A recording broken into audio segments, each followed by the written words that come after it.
Hi! Welcome to my video. So, nandito ako ngayon sa bahay namin sa Bataan.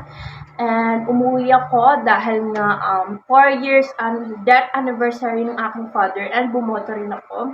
Pero hindi dun related lahat ng gagawin ko ngayon. So, yan. Sana sa mga bumoto ngayon is dahil May 12 kahapon is sa mga bumoto ngayon is pumili kayo ng tamang tao na iboboto. And ihahalal nyo. And, yun nga, umuwi ako dahil death anniversary ng aking father ng May 10. Pero pupunta kami ng May 13. Ayan, medyo late. Pupunta kami and dadalawin namin kung saan nakalibing yung aking father. Ayan, pasensya na sa background ko tsaka sa ingay ng paligid. Kasi nga hindi naman natin hawak yung paligid. Ayan, hindi naman natin yung hawak. Kaya yan.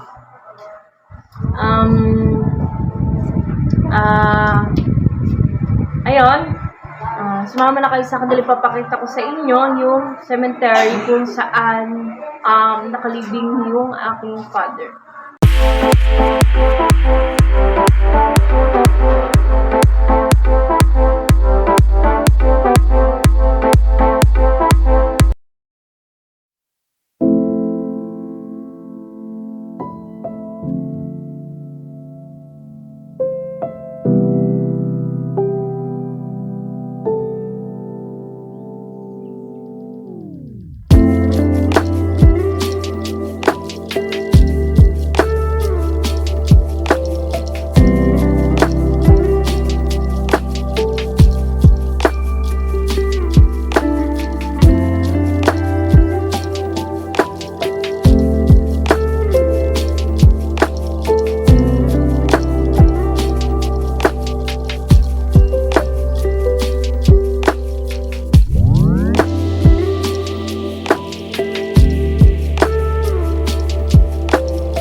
Hi! So, ayan, nakauwi na ako mula Bataan to Manila. So, ayan, hindi ko na naipakita sa inyo yung vlog ng pag-uwi ko sa Manila. Ayan, sorry sa aking background. So, cabinet kasi yung background ko. And then, sa ingay ng electric fan, sorry po. And then, once again, sorry dahil ito lang yung exposure ko sa vlog.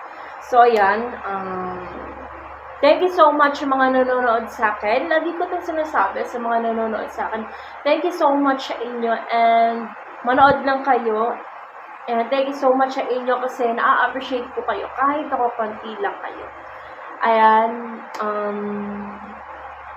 yan. Manood lang kayo ng vlog ko. Manood lang kayo ng manood ng vlog ko. Kung interesado kayo sa vlog ko, is manood lang kayo. Ayan. Ayan, tuloy-tuloy lang yung panonood ng vlog ko kung interesado kayo. And thank you so much sa inyo. See you on next vlog ulit. Mag-upload pa ako ulit. Yan, sana makapag-upload pa ako ulit ng panibagong vlog. Yan. Goodbye sa inyo.